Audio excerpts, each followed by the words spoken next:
Hindi po ba kayo nagtataka? Bakit ganon?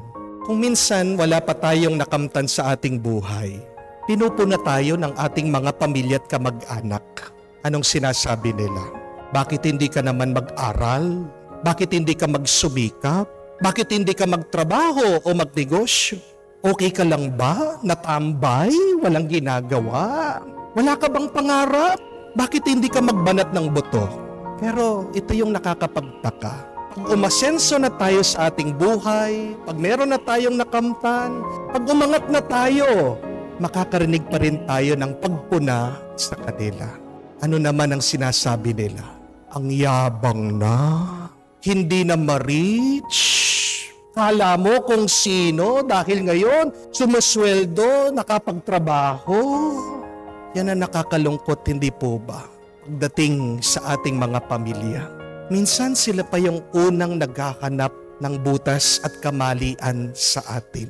It is so sad that those people that you expect to feel and experience love, respect, and appreciation are those people who disrespect you. Bakit ganun? Yan ang kahinaan, pagkukulang ng ating mga pamilya at kamag-anak. Ito po ang tandaan nyo.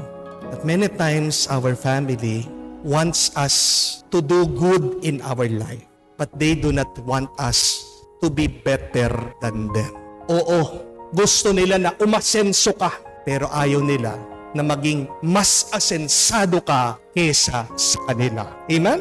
Gusto nila na umangat ka, pero ayaw nila na nakaangat ka sa kanila. Anong ibig sabihin? Madalas, mga pamilya at kamag-anak natin, insecure. Amen? Madalas, meron din kayabangan. At anong ibig sabihin ng kayabangan? Gusto mo ikaw yung tama. Gusto mo ikaw yung nakakataas. Gusto mo ikaw lang yung mabuti. Pag meron ng ibang mabuti, pag meron ng ibang tama, nagagalit ka. Saan nanggagaling yun? Kung hindi sa masama. Masakit pag meron taong insecure at may kayabangan. Dahil anong nagagawa ng taong insecure at mayabang? Naninira.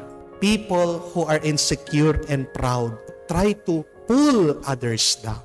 Pero wag tayong mag-alala. Kung nasasaktan tayo, hindi tayo nag-iisa. Kasi kahit naman ang Diyos, kahit naman si Jesus, naranasan din niya yan. Narinig nga natin sa Ebanghelyo, umuwi siya sa mismong bayan kung saan siya lumaki. Nangaral siya. Bilib na bilib ang mga tao, pero na-realize sila, sobrang galing ng taong ito, hindi pwede. Nainggit at medyo nayabangan sa kanya. Tingnan niyo po kung ano ang ginawa nila sa kanya dahil sa kanilang inggit, dahil sa kanilang pride.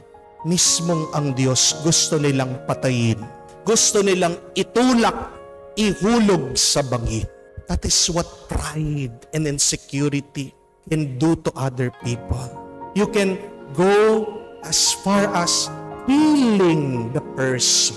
Many times, we kill persons emotionally, psychologically, spiritually. Mag-ingat po tayo. Pag meron tayong insecurity, pag meron tayong pride, kataasan ng loob. Di ba minsan, hinihingi natin, hinaasam natin, sana kamukha din sa TV, pwede mong mamute, mapatigil. Hindi mo na makita o marinig itong mga taong nambababa o naninira sa iyo. Pero kaya mo naman alisin sila sa iyong isip at puso para hindi ka rin magalit, para din hindi masira ang iyong disposition. And how do you mute people in your life? Simple. Put a distance between you and them. Set a boundary. Ang nilalapit mo pa ang sarili mo sa mga taong nakakasakit sa iyo. Hindi mo naman silang pagbabago eh. Masasaktan at masasaktan lang. But here is the good news. Kung merong mga taong ayaw sa iyo, kung merong mga tao na binababa ka, nilalait ka, pinupuna ka, sinisiraan ka, huwag kang mag-alala. Bakit? Kasi mas maraming mga tao na may gusto sa iyo, na minamahal ka. Yes, there will be people who hate you, who bash you, who are indifferent to you. But remember, there are also people who love you. There are also people who support you truly, genuinely. Meron tayong mga kapamilya, mga kamag-anak na mapagkumbaba, na hindi insecure, na talagang nagmamahal sa atin. Go to them. Puntahan mo yung mga taong talagang mamahal, rumirespeto, tumutulong sa iyo, dahil yan yung mga nagpapalakas sa iyo. Pag nakaharap mo yung mga tao na nakasakit sa iyo, anong magandang gawin? Just be quiet and continue to serve them. Tumahimik ka lang at pagpatuloy mo na tulungan sila, na paglingkuran sila. Bakit? That is a sign of humility. Tandaan niyo po yan. Kapagkumbaba ka, kung kaya mo pa rin harapin ang mga tao na minsan nag-down sa iyo at kaya mo pa rin silang paglingkuran, tulungan. At napakaganda, di ba? Dahil alam natin, turo ng Panginoon, ang mga nagpapakumbaba, silang inaangat ng Diyos. Continue to be humble. Continue doing your good work. Continue doing your mission. Try to find people who support you. Try to be with people who love you. You have a choice.